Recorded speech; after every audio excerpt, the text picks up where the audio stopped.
Very good morning, dear student. Welcome to HSC online lecture initiative taken by Shet Vidya Mandir English High School and Junior College of Science and Commerce. I am Miss Ragini Singh, Assistant Lecturer of Biology, and today we are dealing with our chapter Enhancement in Food Production, and this is the last module for this chapter. And today's subtopic continue as Microbes in Human Welfare. So before I continue, I request you all to be seated with your notebook, textbook and your pen and pencil.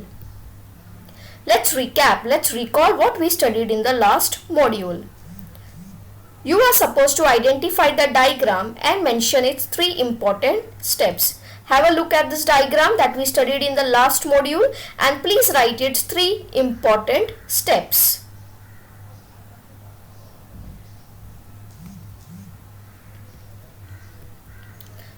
The diagram is biogas plant. Yes, the diagram represents biogas plant and the three important steps are hydrolysis, acidogenesis and methanogenesis.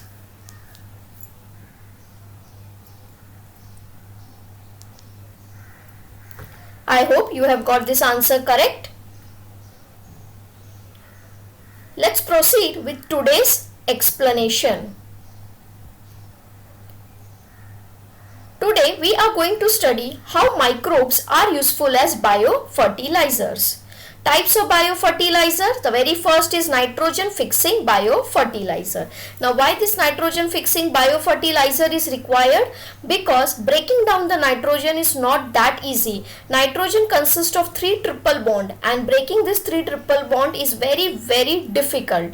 So nitrogen fixing biofertilizers. The nitrogen fixing organisms convert atmospheric nitrogen to nitrogenous compounds like nitrates and nitrites via ammonia. Please make sure you write down this point, very important point. Nitrogen fixing microorganisms are also called disotropes. I repeat, nitrogen fixing organisms are called disotropes. You can see in the diagram given below. The nitrogen has to be fixed from the air and to fix that there is a nitrogen fixing bacteria which is present in the root nodules of the plant. These are the nodules of the root in which this bacteria is present. They are in association with symbiotic relationship where bacteria says I want the place to stay and the plant in return get the nitrogen which is very critical elements for its growth. Thus we call it as a symbiotic relation. Symbiotic nitrogen fixing organisms, the example is Rhizobium, Anabaena and Frankia. They are always associated generally with underground parts, that is roots of higher plants. See, this is the roots of the higher plant and you can observe that these are the nodules. It's a small outgrowth like structure and inside these nodules all this nitrogen fixing bacteria is present. So symbiotic nitrogen fixing organisms are Rhizobium, Anabaena, Frankia. Free living or non-symbiotic. Now what do you mean by free living or non-symbiotic? That is they are not in association with the plants. They are just staying as a free organism and they are fixing the nitrogen and they are directly helping the plant. Example Azotobacter, Clostridium, Bergerinia and Klebsiella. I repeat the name of free living or non-symbiotic nitrogen fixing organism, that is Azotobacter, Clostridium, Bergerinia and Klebsiella. Next is phosphate solubilizing biofertilizer. These are the bacterial species which solubilize the insoluble organic phosphate compound such as rock phosphates. What are they? They are the bacterial species which solubilize the insoluble inorganic phosphate such as rock phosphate. For example, Pseudomonas trita, Bacillus polymixa, Agrobacterium that we have studied in the last module, Micrococcus and Aspergillus species. So they are the bacteria which are acting as a phosphate solubilizing biofertilizer and thus helping the plants in return. Compost making biofertilizers. As we know, compost is very important. Composting is a natural process that turns organic material into dark rich substance called compost or humus. This is a very basic process that we have studied in the lower section also, that what is composting. It is a natural process that turns the organic material into dark rich substance called as compost or humus. This is the compost, rather you can say, if you look at this first diagram, where the all degradable biodegradable waste material, that is simply your kitchen waste, vegetable peel, fruit peels, is being converted into the simpler substance by the bacteria. And one of the most important organism that we find is the rotifers. There are other also, but the most important is this rotifers.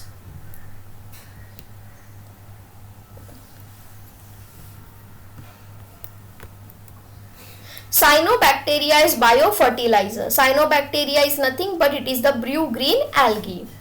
Many cyanobacteria are aquatic and terrestrial, free living or symbiotic. Aerobic, that is they require supply of oxygen. Photosynthetic, nitrogen fixing. Heterocyst or non-heterocyst forms. Anabaena, nostoc, Plectonema, oscillatoria, etc. Anabaena, nostoc and Polypodrix are associated with lichens. And what are lichens? They are in association of algae and fungus, while Anabaena is associated with plants like Azolla and Cycas. Let's understand diagrammatically. You can see these are the lichens which is present. So this is Anabaena, which is in association with the lichens. Anabaena association with the Azolla, and Anabaena as an association with the Cycas plant, which is nothing but it is an gymnosperm. If you look at the first diagram, you can see this a slightly fainted structure which is called as heterocyst, and it is responsible for nitrogen fixation. Fungal biofertilizers. Now what is fungal biofertilizers? It is of two types, ectomycorrhizae and endomycorrhizae. Ecto means outer, myco means fungus, and rhizae means root. It means the fungus is present on the external part. Endomycorrhizae, endo means inside, myco means fungus, rhizae means root. So this is endomycorrhizae. Let's study this ectomycorrhizae and endomycorrhizae in detail. Ectomycorrhizae, if you look at this structure, this is the fungus, and the fungus thread-like structure, we call it as mycelium. They are covering the external part of this root. This is the structure of the root, and they are covering this external part of the root. And when this mycelium will enter inside, it is forming a net-like structure which is called as Hartig net. And this outer external covering like structure is called as the mantle. It is called as fungal mantle. In the 25 micron magnification, if you see, you will find this thread-like structure, which is nothing but it is the mycelium of this fungus. In this, two important words are there. One is the Hartig net and second is the fungal mantle. Since it is covering the external part of the root, that's why it is called as ectomycorrhizae. I repeat, ecto means outside, myco means fungus, and rhizae means root. Second is endomycorrhizae. What happened in endomycorrhizae? The mycelium, that is the thread-like structure, entered the inside of the cortex cell and it forms a structure called as arbuscule. We call it as VAM, vesicular arbuscular mycorrhizae. I repeat, vesicular arbuscular mycorrhizae. And this endomycorrhizae is very important in the absorption of the water for the plants. In the jungles, in the forest, if you see, there are big plants, big trees which is been present. It's not only easy for the roots to absorb the entire water and send it to the top most part of the plant. Even this fungus acting as an endomycorrhizae plays a very important role.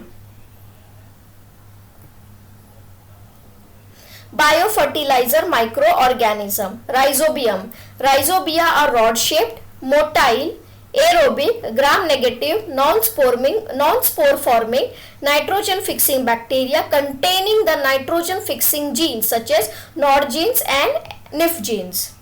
Look at this.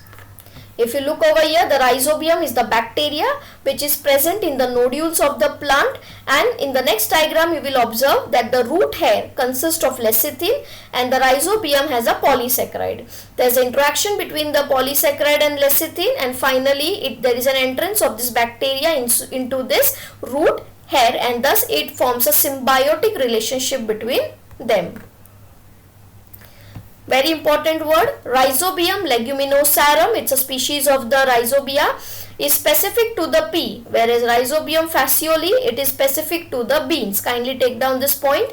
Rhizobium leguminosarum, it is specific to the pea, that is Pisum sativum, and Rhizobium fascioli, they belongs to the bean. They both are the leguminous plants. That's why it is said that the rhizobium is found, that is the nitrogen fixing bacteria is found in the nodules of the leguminous plant.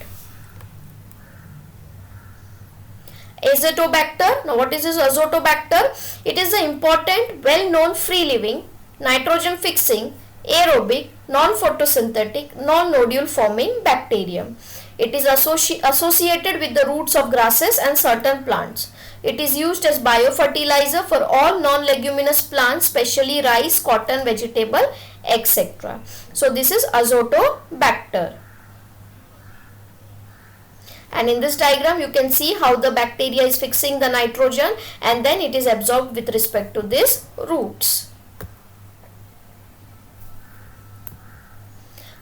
Azospirillum, it is a free-living, aerobic, nitrogen-fixing bacteria associated with the roots of corn, wheat and jawar. This is the Azospirillum. It fixes the considerably amount of nitrogen in non-leguminous plants such as cereals, millets, cotton and oilseed, etc. Till now we studied that the bacteria is fixing the nitrogen with respect to leguminous plant, but Azospirillum plays a very important role in fixing with respect to the non-leguminous plants. Anabaena, it is a genus of multicellular filamentous cyanobacteria that exist as plankton. It has the ability to fix nitrogen and form symbiotic relationship with certain coralloid roots of Cycas and Anthoceros thallus. This is Anabaena, and in the center you can see they have some specialized colorless structure called heterocyst, which is responsible for fixing the nitrogen, and this is Anthoceros thallus, your 11th standard chapter, that is Kingdom Plantae, and this is Bryophyta. Azolla, it is a free floating water form. It is a plant consisting of floating stem with small overlapping bilobed leaves and roots. If you see, this is the Azolla plant and the leaves shows dorsal and ventral lobe. What are the benefits of biofertilizers? Let us understand. For very first important benefit, low cost and can be used by marginal farmers. Second, it is free from pollution hazards. It increases the soil fertility. Blue-green algae as biofertilizer secrete growth promoting substance, organic acids, proteins and vitamins. Azotobacter supply nitrogen and antibiotics to soil. Finally, it increases the physiochemical properties of soil like texture, structure, pH, water holding capacity of soil by providing nutrients and organic matter. So these are the important benefits of the biofertilizers. I hope all these things were very clear to you all. Let's test your brain. The first question, define diesotropes. You can take your time, pause the video, write the answer and check for the answer. Define diesotropes. Answer is nitrogen fixing bacteria are called diesotropes. Second question is you need to complete the analogy. See, Rhizobium leguminosarum is specific to the pea. Then Rhizobium fascioli is specific to beans. Third question, state the function of heterocyst. The heterocyst main function is for the nitrogen fixation. Now take down your assignment. Your assignment for the day is you are supposed to name any two bacterial biofertilizers and you will write a note on mycorrhiza and its type. And for this you will be referring your 12th standard textbook. Thank you for attending this module. I hope this module was very helpful to you all. Thank you so much.